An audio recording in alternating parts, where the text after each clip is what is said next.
Kutipan Sajarah Jati tentang runtuhnya negeri Majapahit. Episode ketiga. Prabu Brawijaya mengutus Arya Pecatondo memanggil Adipati Natapraja. Di Kedaton Majapahit, Sang Raja Prabu Brawijaya masih berada di belakang Kedaton. Belum hilang rasa kaget atas peristiwa yang baru saja terjadi. Kiai Condong Campur yang hendak dilebur mendadak melesat ke angkasa dan menghilang dengan meninggalkan ramalan yang kurang menggembirakan. Para punggawa, empu, dan para pendeta masih duduk di hadapan Sang Raja, bersiap menerima perintah selanjutnya.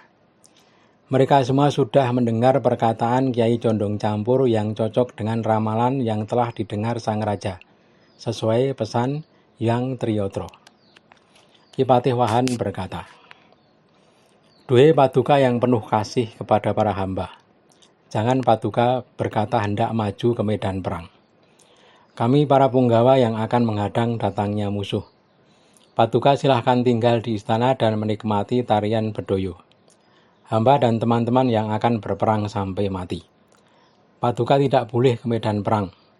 Bila kami kalah, Paduka sebaiknya meloloskan diri dari istana. Nista bila seorang raja gugur di medan perang.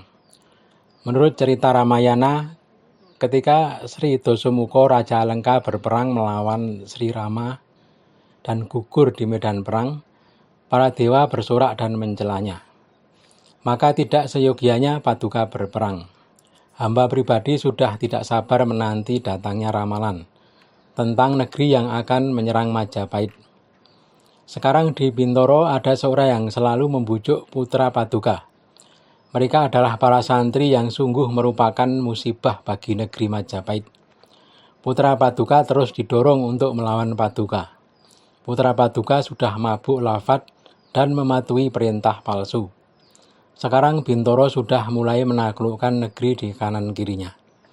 Putra Paduka sudah menyiapkan pasukan perang dan berlatih olah keprajuritan.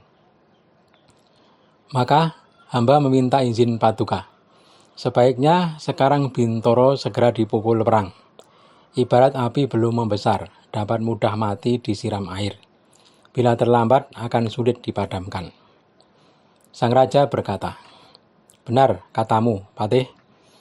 Adipati Pecatondo menyembah dan berkata, "Duh Tuanku, bila Paduka izinkan, sepertinya belum saatnya Ki Patih maju ke medan perang, bila hamba masih ada. Bagi hamba, Ki Patih ibarat raja, tugasnya sangat banyak di istana, mengelola negeri dan memerintahkan seluruh punggawa. Bila hamba masih ada, sebaiknya hamba yang menyelesaikan urusan di medan perang." Sang Raja sangat gembira menyambut usulan Adipati Pecatondo. "Bila demikian, aku minta engkau ke medan perang. Namun sebaiknya engkau bujuk kakakmu dengan perkataan manis, agar mau menghadap ke Majapahit. Bila mangkir, aku serahkan kepadamu sepenuhnya untuk menyelesaikannya. Nah, berangkatlah, bawalah seluruh pasukan. Dan engkau aku izinkan membawa keris Kiai Segorowitang," titah Sang Raja Prabu Brawijaya. Adipati Terung menyembah dan sungkem kepada Sang Raja lalu bergegas keluar menuju alun-alun. Tanda perang telah dipukul. Para prajurit heboh, segera berkumpul dengan senjata lengkap. Ki Patih menyusul ke alun-alun. Para prajurit telah berbaris sesuai kesatuan masing-masing. Alun-alun telah penuh prajurit berseragam warna-warni. Dari kejauhan tampak seperti hamparan bunga. Ki Patih didampingi Adipati Terung berkeliling memeriksa kesiapan pasukan Majapahit. Ki Patih berkata, "Hei kawan-kawan para prajurit Majapahit, kalian sudah lama hidup mulia di bawah kemasyhuran negeri Majapahit. Sandang pangan tiada kurang, juga kedudukan dan harta benda. Sekarang negeri Majapahit meminta baktimu. Ada musuh yang bersiap menyerang. Negeri Demak dibantu para santri telah menyiapkan pasukan hendak menyerang negeri kalian. Sang Raja telah menyerahkan keselamatan negeri pada kalian.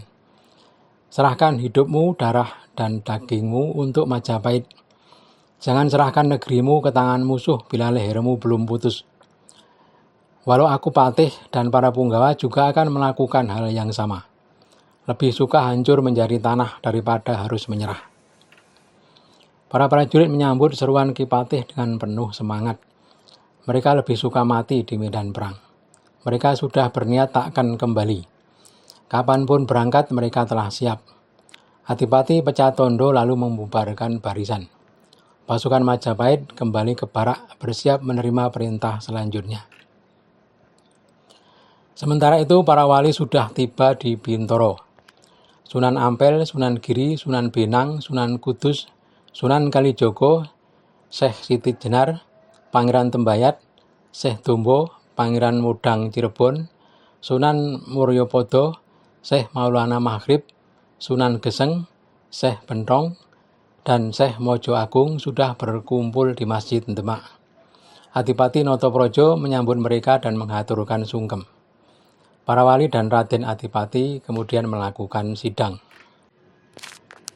Raden Adipati Notoprojo berkata, "Saya beritahukan bahwa sekarang Sang Raja di Majapahit sudah mengumpulkan para prajurit.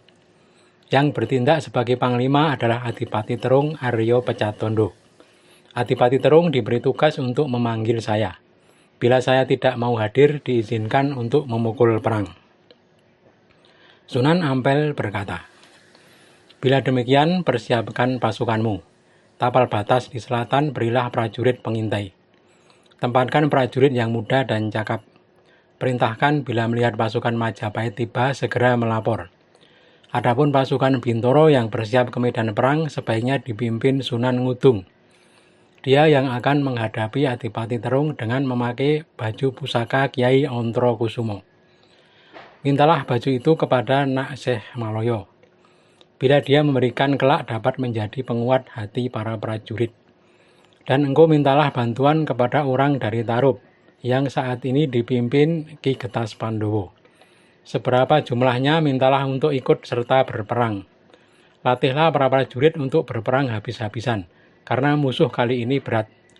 Sekarang mundurlah Nak Adipati, persiapkan segala sesuatunya." Adipati Notoprojo undur diri dan kembali ke Puri Bintoro. Segera Raden Adipati memerintahkan Ki Patih Wonosalam untuk melaksanakan saran dari para wali. Terus ikuti kelanjutan kisahnya di BK Almari Channel.